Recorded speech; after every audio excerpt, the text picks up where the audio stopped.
that we're drawn to the same type of person, and it might have to do with our genes. Yeah. They've done a lot of studies recently, and if I wanted to, I'll put a link up on the website to the actual study, because I'm going to refer to it every now and again throughout the semester, and we're going to slowly learn enough that we'll be able to read that article and have it make sense. Right now, a huge chunk of it would basically be Greek, and sometimes Greek for real.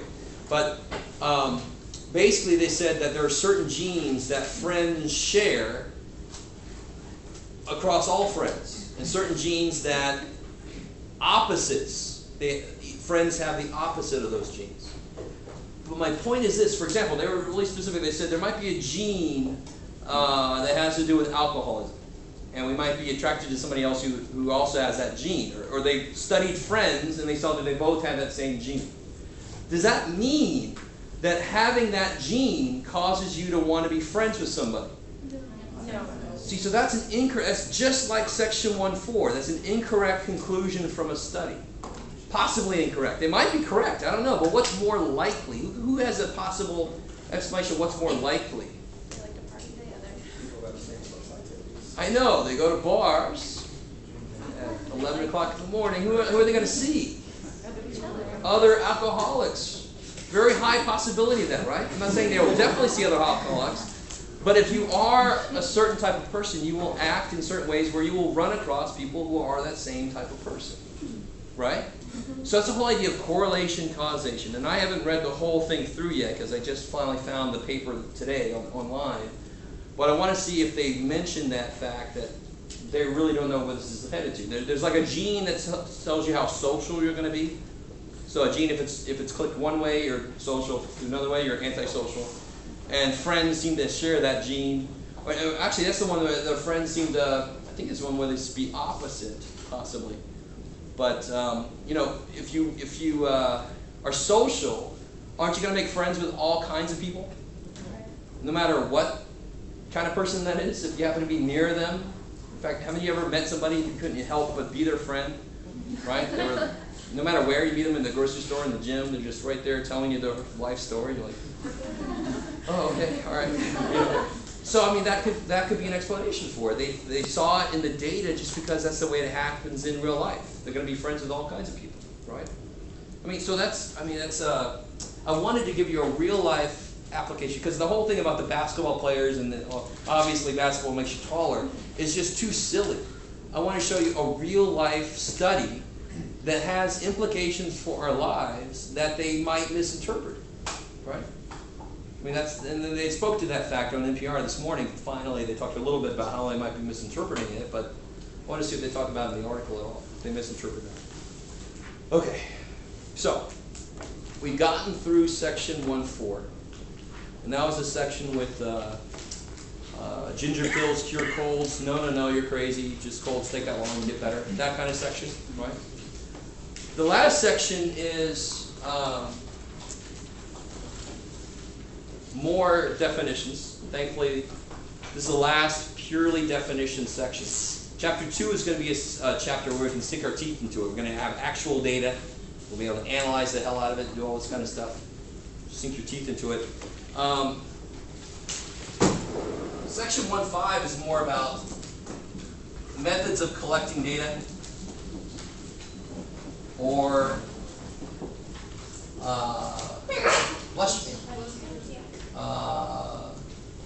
choosing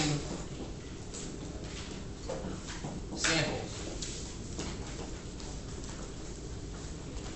Those are two main ideas in this section. And again, this is I told you I was going to bring Mythbusters up every now and again, but one of the most interesting Mythbuster episodes was where they had the mouse and the elephant. Anybody see that one? You did. You always see this. The funny thing is, if you grew up with Looney Tunes, you know that mice scare the hell out of elephants, right? Huh? So I thought it was kind of funny. I thought, after watching so many cartoons, I thought it was just, that's the way it is. And then they kind of made me think, well, why the hell is that? I've never seen that. I don't see elephants all the time. I've only seen it in cartoons.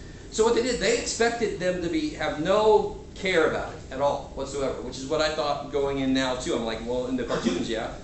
So what they did was, if they're out there and they want to see if mice cause elephants to become afraid or somehow react, do they want the elephants to know they're there?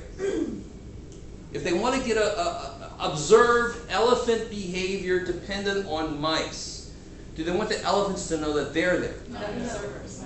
They don't want it, obviously, right? Because that would change the elephant's behavior right there, right? So maybe in that case, if the elephants knew they were there and they're like, here's a mouse, maybe elephants are afraid of people throwing things at them. You don't get an accurate sense of what the elephants do on their own, right? So that's one type of thing. They don't want to be known. Now, here's the other thing, though. In that, if they wanted to just observe, now tell me why that would be bad if they just left it at that. They know they don't want the elephants to know they're there. So they sit there, and what do they have to do then? If they're just gonna, if they want to collect data on how they are affected by mice, what would they have to do if they just left it at that? They'd have to come out and just wait for what? A mouse to kind of happen across them. You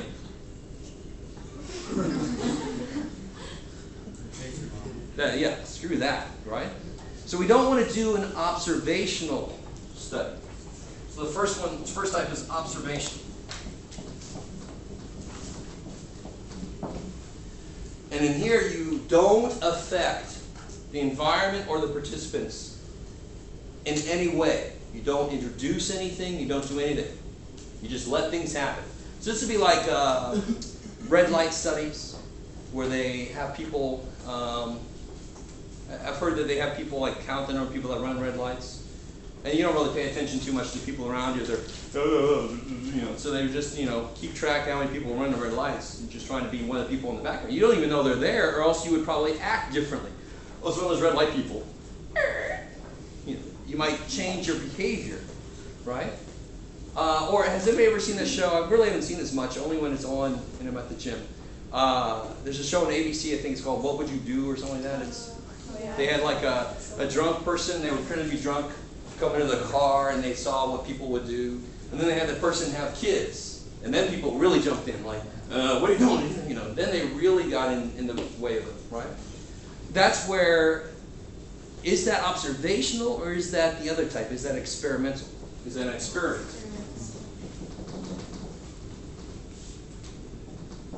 So sometimes it seems like it's kind of, but anytime I change anything that would have happened in the environment, that's an experiment.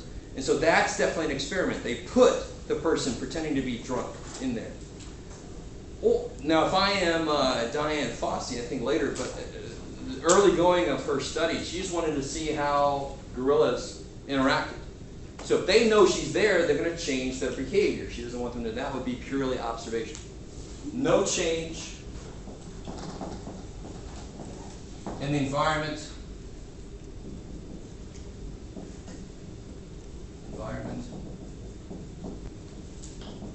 No treatment applied. Purely observing. Experiment, though, a treatment is applied.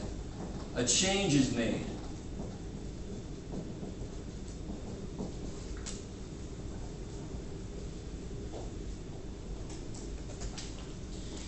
Okay, cool. So I can have people studying how people act in post office lines. They just want to know how people act in post office lines. What should that be? Yeah, exactly. Now they want to know how do people act in post office lines when somebody has a heart attack. It's got to be an experiment. I don't want to just sit there, in this. I can imagine like a one-way, like a mirror thing, and they're just waiting. That'd be terrible. Waiting for somebody to have a heart attack. So of course they want to have somebody fake a heart attack and then see the reactions of the people around them. Okay, so that should be pretty obvious. There's no overlap between the two, really. I mean, you obviously observe what you do, but here you don't do anything to the environment. People, here you do. Now we're going to get into sampling, and this is the big one.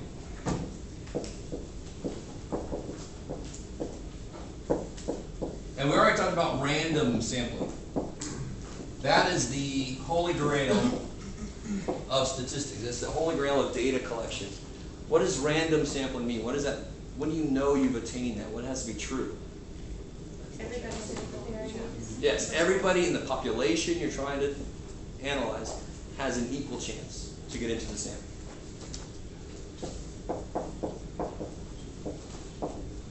All elements of population have an equal chance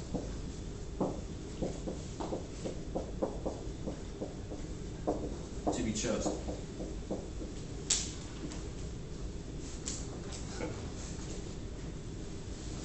For some reason I see that from Toy Story, the claw.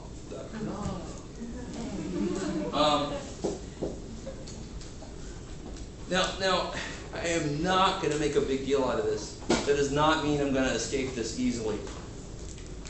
All elements, all individuals, let me make that really clear, all individuals of a population have an equal chance to be chosen. Simple random sampling. Let me see if I could possibly just put this out there and go. Simple random sampling.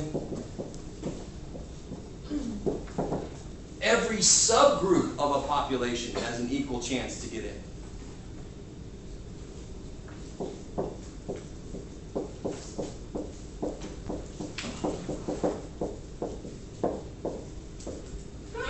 Question?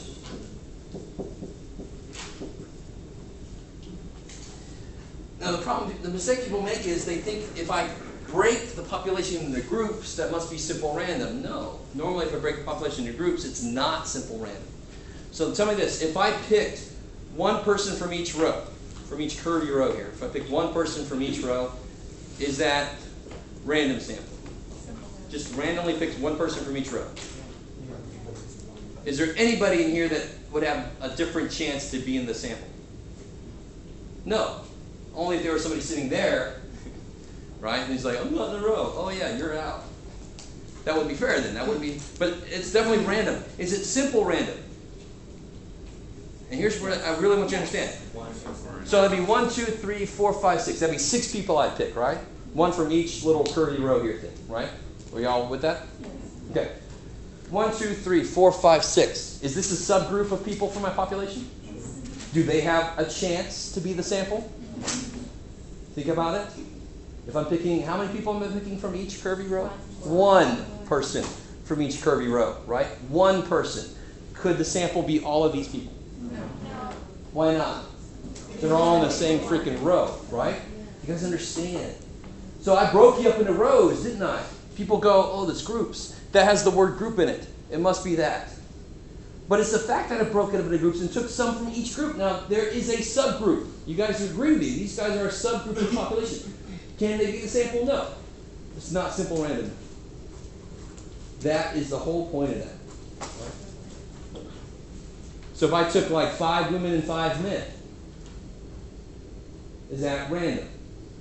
Yeah, if I randomly selected 5 men and 5 men, right? Is it simple random? No, because there's a subgroup of 10 women in here that could not possibly be the sample. That is the key. And that's all I'm going to say about that. Because it's not, next time this kind of pops up for real is in chapter 6 and 7. So, not too worried about it yet.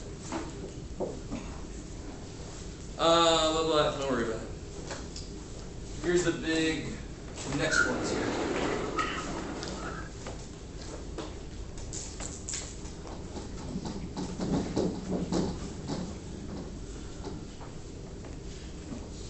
Systematic sampling. The name, systematic. If you said that guy is really systematic, what does that mean? It applies a method. Applies a system. Okay. Method. Yep. That's the definition. Now, the root word of that being system, there's some system, some method to my process here. So if I stop every 5 people walking by the door and I ask them what they think about Grossmont College, that'll actually sort of be convenience, but that's every 5th person. If I take the temperature outside every 10 minutes and record that data, that's systematic. If I take every 6th thing off of an assembly line and check it to see if it works, that's a systematic sampling. That's pretty simple.